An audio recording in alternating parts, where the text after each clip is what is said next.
Salam, salam, outsider, le débrief commence maintenant.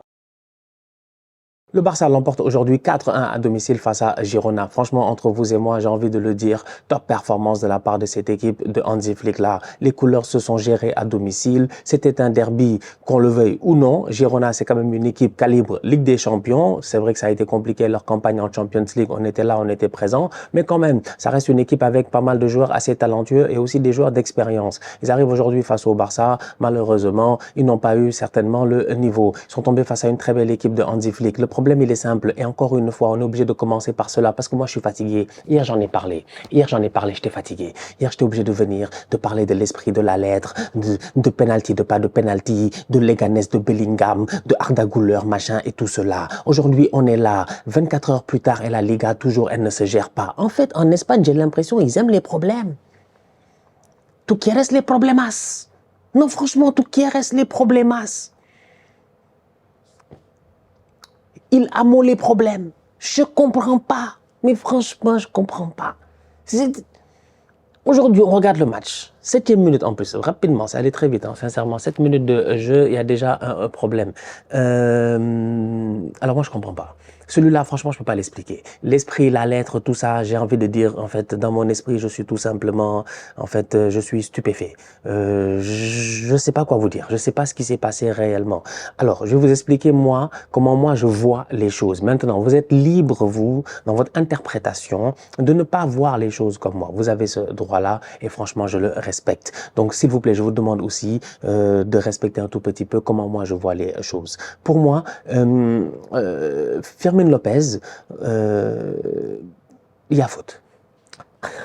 Il y a faute. Il y a faute. Il y a faute. C'est Asprilla, il fait faute. Asprilla, il fait faute. Fermín, il est devant Asprilla. Fermín, il veut protéger son ballon, c'est comme ça que j'interprète l'affaire, hein. Il veut protéger son ballon. Asprilla met son pied là où Fermín veut poser son pied. Il y a un problème. Tu vois, moi, j'essaie de voir ça d'une manière assez simple. C'est pour ça que j'ai dit dès le début, en fait, si vous n'êtes pas d'accord, vous n'êtes pas d'accord, mais quand même, franchement, essayons de discuter. Tu vois, au basketball, quand tu shootes et que le joueur il est en train de shooter, t'as pas le droit de venir et de mettre ton pied là où il va atterrir, dans son landing zone, là. T'as pas le droit.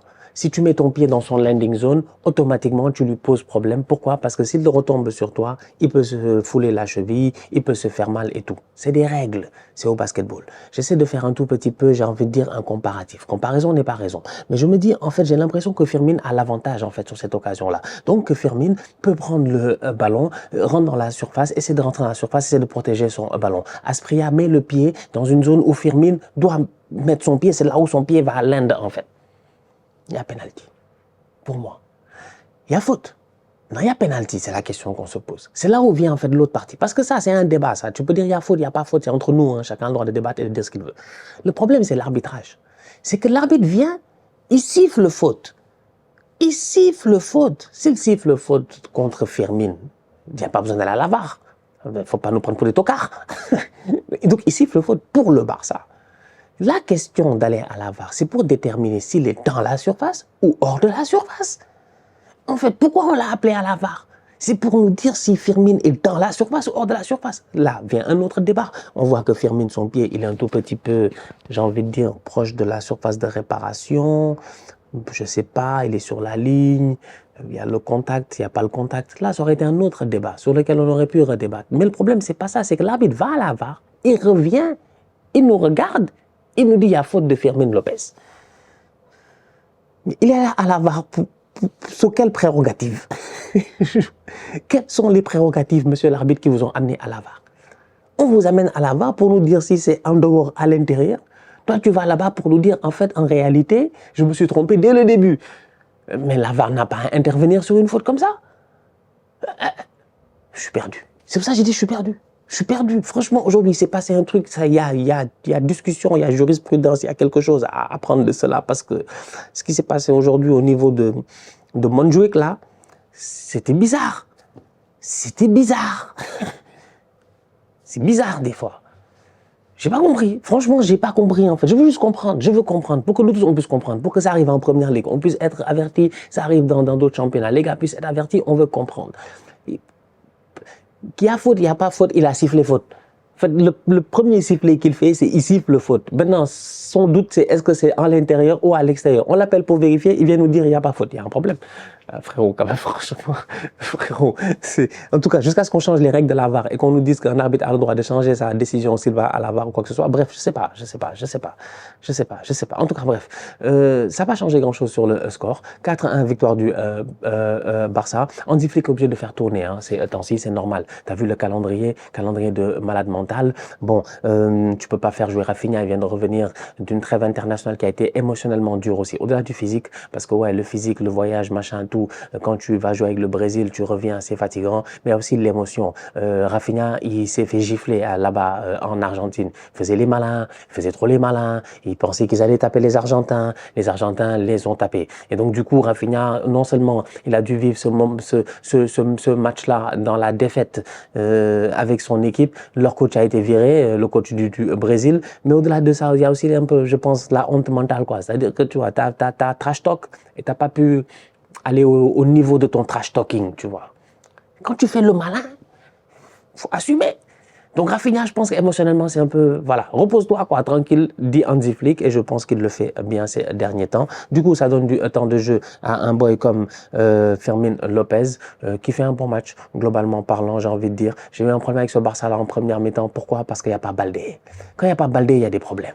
Quand il n'y a pas Baldé, il y a des problèmes. T'as vu la rentrée de Baldé? Baldé est rentré, il a failli tuer les gars. Les gars sont fatigués, il a failli les tuer, il a failli même claquer son but. Il a été excellent, le Baldélier. Le problème, il est simple, c'est que comment il s'appelle, Martin, il peut pas prendre la ligne. Martin, il fait que des passes latérales. Martin, il dribble pas. Alors que Baldé, il dribble, il vient devant le latéral, il le dribble, il crée la différence, il fait centre.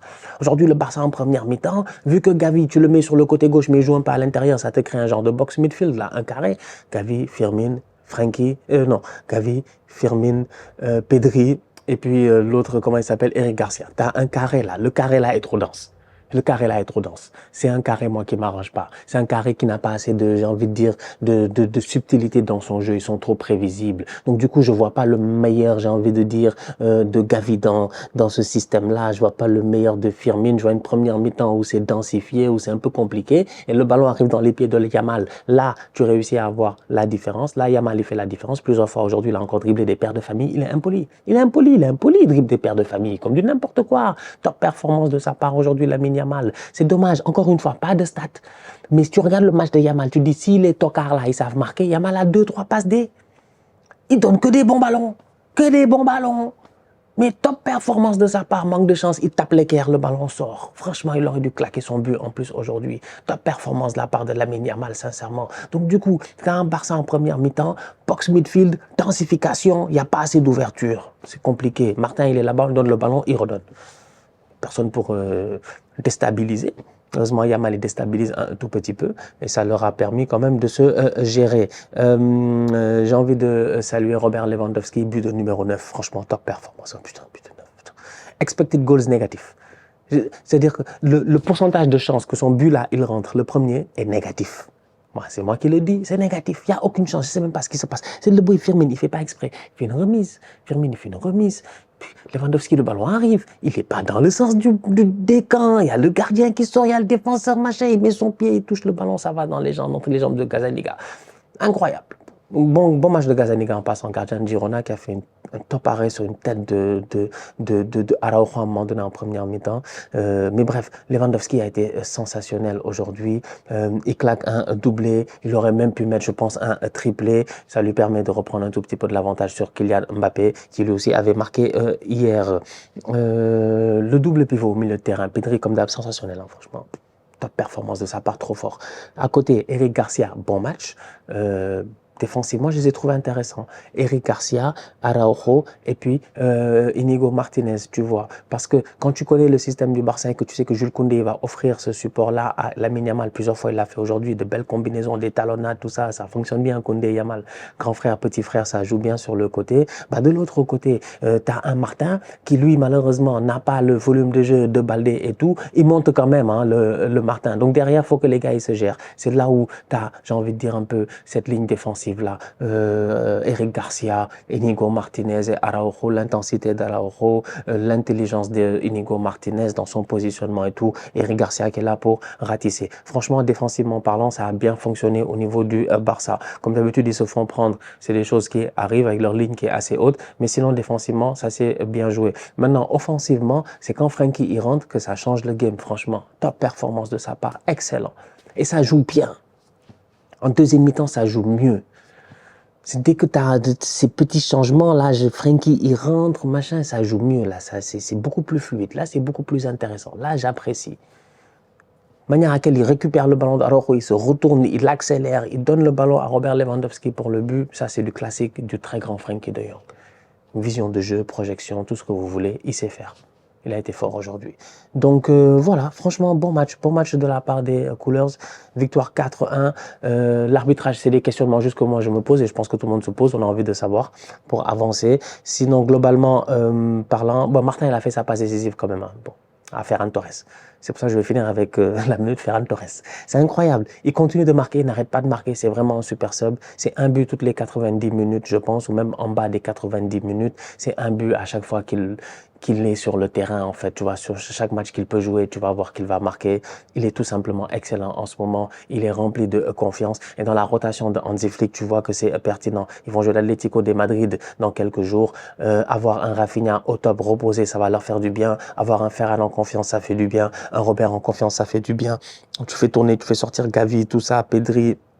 Bon, Pedri, il joue tout le match, mais quand même, Lamine Yamal, il joue tout le match, mais quand même, je pense que physiquement, j'ai l'impression qu'il peut tenir et tout. Donc, tu as une bonne rotation, tu as pas mal de gars qui sont impliqués, surtout ces derniers temps. Franchement, ouais, j'ai envie de dire que c'est chaud. C'est vraiment très, très chaud. C'est vraiment très, très chaud. C'est vraiment très, très chaud en ce moment. Donc, Ferran Torres, moi, je suis content pour lui. Très content. Beau but, en plus. Donc, Ferran Tokar, hein. Ferran Tokar, c'est incroyable. Il va graduer là. C'est la fin de la saison. Il va graduer. Il aura son diplôme. C'est fini. Il va nous quitter. Il va quitter l'université du Tokarisme. Un nulard. Incroyable. Vraiment. Si dans la vie, tu penses que tu ne vas pas réussir, si tu penses que c'est difficile, si tu penses que c'est impossible, pense à Ferran. Dis-toi que tu es un Ferran. Tu t'en sortiras. Aïd Moubarak à tous, la famille. On se capte très bientôt pour une nouvelle vidéo. D'ici là, continuez à liker, on continue à partager. On s'abonne. On est ensemble, on reste en santé. Toujours le plus important. Southsider.